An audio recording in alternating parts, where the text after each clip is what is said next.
El Papa Francisco, cual su nombre es Jorge Mario Bergoglio, sigue siendo atacado furiosamente por enemigos suyos dentro de la Iglesia Católica y por aquellos que les creen ciegamente.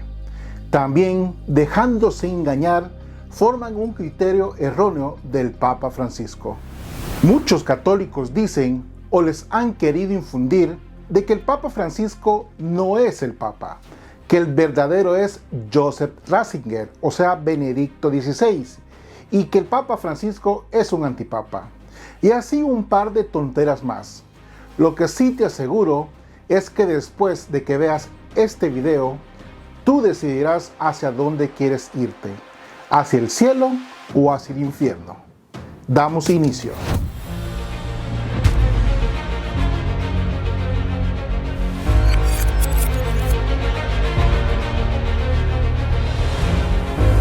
Misionando Católico TV, el canal de la fe.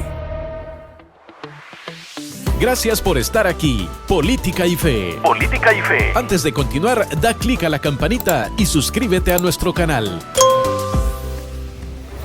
Quiero empezar hablando del Papa emérito Joseph Ratzinger, el cual considero es uno de los más brillantes teólogos de los últimos siglos y de los que ha hablado de una manera clara, y una de ellas es sobre la racionalidad de la fe. Él asumió el gran desafío de exponer racionalmente los principios de la fe a la mentalidad moderna, que es tan reducidamente racional como también ideologizada, ya que él considera que los contenidos de la fe pueden ser expresados en el debate público, es decir, quien pueda ser parte de un diálogo propositivo y racional en cualquier ámbito del conocimiento, ya sea de modo directo y otras veces solo de manera complementaria, debido que la fe puede ser explicada porque es totalmente racional. El cardenal Ratzinger, por derecho, como los obispos, decidió renunciar y dejar el obispado de Roma, quiere decir el trono de San Pedro, a un nuevo papa, y el cónclave hizo esa elección legítimamente. En el cónclave, donde se eligió al Papa Francisco, se realizaron 5 votaciones. Eso sí, en 2 días de cónclave, los que llevaron a Jorge Bergoglio a ser consagrado por sus pares cardenales como el nuevo papa. En ese año 2013, el colegio cardenalicio estaba conformado por un total de 207 cardenales, de los cuales aquellos que contaban con 80 o más años de edad en el momento de ser declarada la sede vacante no podían votar en el cónclave, aunque sí podían ser elegidos, de acuerdo con las reglas establecidas por el Papa Pablo VI en la Constitución Apostólica Romano Pontifici, promulgada el 1 de octubre de 1975 y modificada posteriormente en 1996 y en el año 2007. Por tanto, 90 cardenales no pudieron votar, aunque podían ser elegidos, mientras que los otros 117 cardenales restantes eran tanto elegibles como electores. Ahora aquí lanzo mi primera pregunta a estos católicos que se la llevan de brillantes y que promulgan esto del ataque al Papa.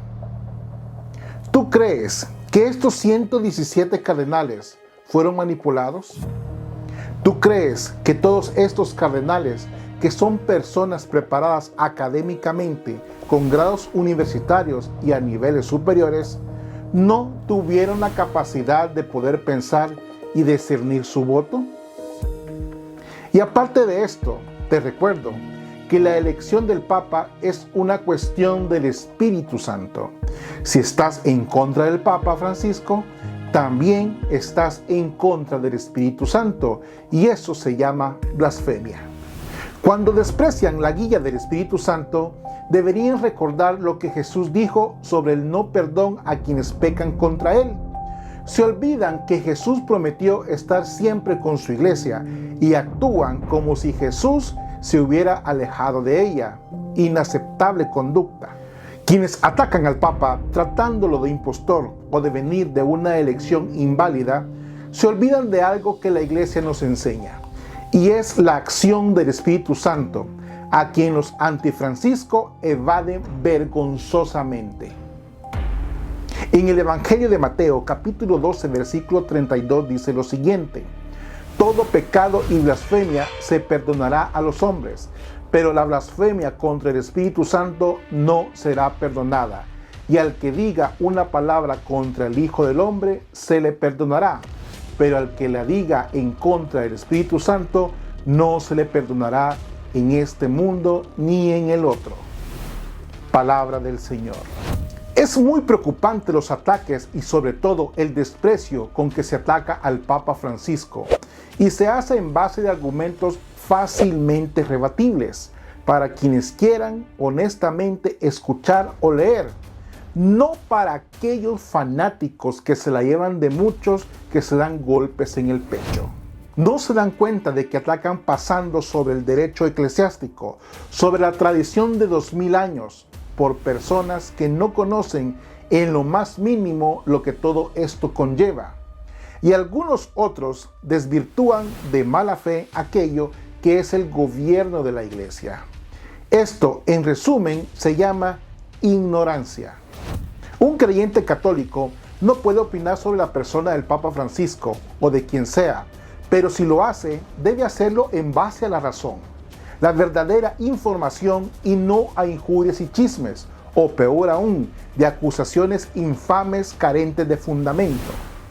Se puede estar o no de acuerdo con lo que cualquier otra persona diga o haga, sea clérigo o seglar, pero no estar de acuerdo no justifica nunca la infamia con la que se usa para atacar al Papa Francisco o hasta los anteriores papas postconciliares.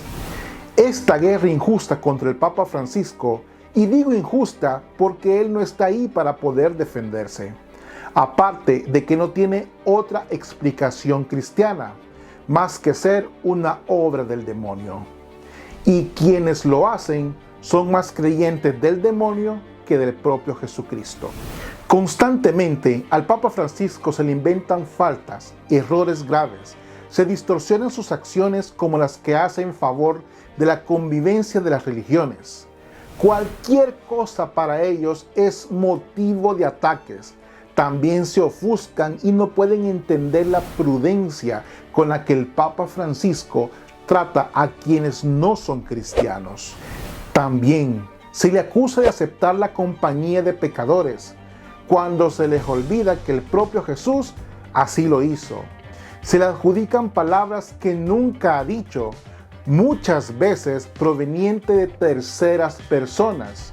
Y esto en el catecismo lo cataloga como falso testimonio, y eso, mis hermanos, es pecado grave. Y para terminar, todos aquellos que atacan al Papa Francisco son los que menos van a la iglesia y son los que menos hacen. Y es ahí donde se cumple lo que más critican, son los que menos hacen. Oremos, hermanos, no solo por estas personas, sino por el Papa Francisco, que en estos momentos también es atacado por su estado de salud y que por su estado de salud no quiere ir a Ucrania. Por cierto, esto no me lo estoy inventando, sino que lo escuché directamente de una persona. Que Dios perdone a nuestro pueblo, especialmente a aquellos que hablan más desde el hígado que con el cerebro y corazón. Bendiciones, paz y bien, Dios con ustedes.